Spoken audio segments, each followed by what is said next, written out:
Hey everyone, today we're diving into the fascinating world of South Africa's capitals. It's a unique system that sets South Africa apart from most other countries. Now, most countries have just one capital city, right? A single hub where all the major government activities take place. But South Africa, we like to do things a bit differently. We have a system that reflects our diverse and rich history. We have not one, not two, but three capitals: Pretoria, Cape Town and Bloemfontein.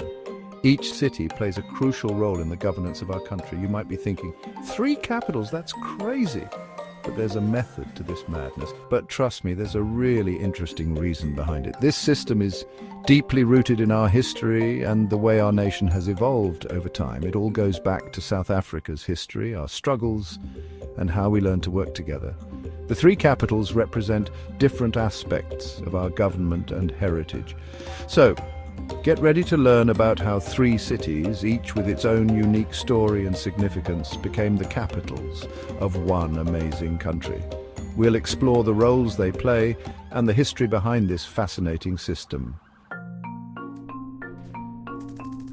Okay, let's travel back in time to the early 1900s, during a tough time called the Boer War.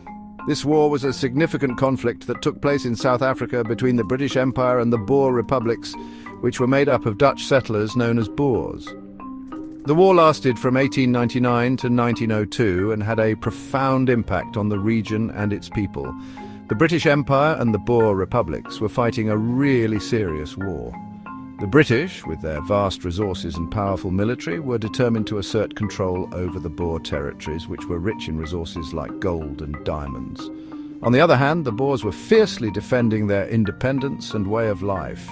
It was a difficult period for everyone. Civilians were caught in the crossfire, and many families were displaced, leading to the establishment of refugee camps. The war also saw the use of guerrilla tactics by the Boers, which prolonged the conflict and made it even more challenging for both sides. But after the war ended, a new country was born: South Africa. The Treaty of Vereeniging in 1902 marked the end of the war and laid the foundation for the Union of South Africa, which was established in 1910.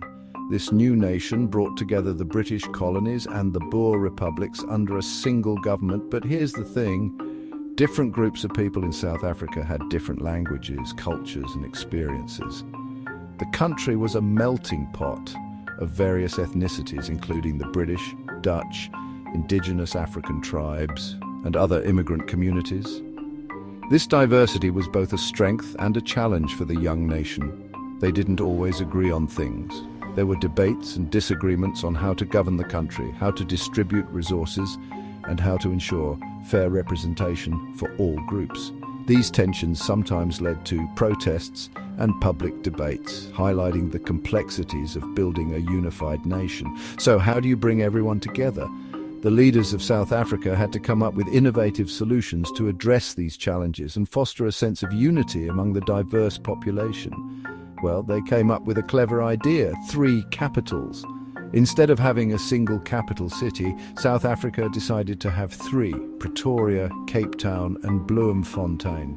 Each city would serve a different function within the government. Each capital would represent a different part of the country and a different part of the government. Pretoria became the administrative capital, Cape Town the legislative capital, and Bloemfontein the judicial capital. This arrangement was designed to balance power and ensure that no single region dominated the others. It was like a compromise to make sure everyone felt included. This unique solution helped to bring the diverse groups of South Africa together, laying the groundwork for a more unified and inclusive nation. Let's meet our three capitals. First up, we have Pretoria, the administrative capital. It's like the headquarters for running the country.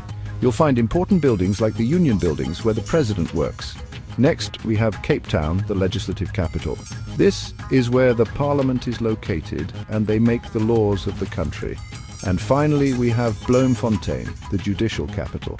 This is where the highest court in South Africa is, making sure the laws are followed fairly. Now, you might still be wondering, why three capitals? Isn't that a bit much? Well, the reason is balance.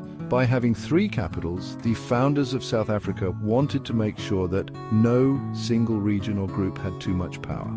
Remember, this was a country that had been through a lot of division. The three capitals were a way to say, hey, we're all in this together.